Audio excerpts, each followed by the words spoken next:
各位好，我係堂主 Raymond。我希望無論大家咩出身都好，都可以享有金石文化嘅興趣同埋權利。今日我喺珠海匯同古村同大家分享一件美物，就係我手頭上呢一方壽山石芙蓉晶唐式戰馬鈕日形章。呢件屬於芙蓉裏邊難得一遇嘅結晶紅花芙蓉料，係超級勁抽嘅千禧世代老礦紅巧芙蓉晶。結晶嘅芙蓉非常難得，曾經係按克賣嘅價錢。佢屬於壽山精彩嘅收藏級優質芙蓉，紅花嘅效果紅豔潤澤，頂類嘅晶級難到達晶嘅水準，喺芙蓉裏邊係非常之少嘅。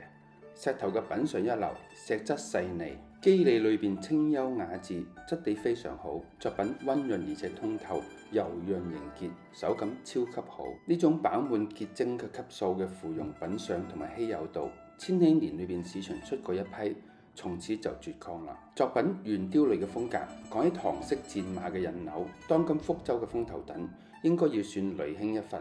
佢嘅戰馬就係當中嘅代表作之一，亦都係佢強項嘅招牌菜。雷兄而家屬於活躍喺雕刻藝壇嘅中堅力量。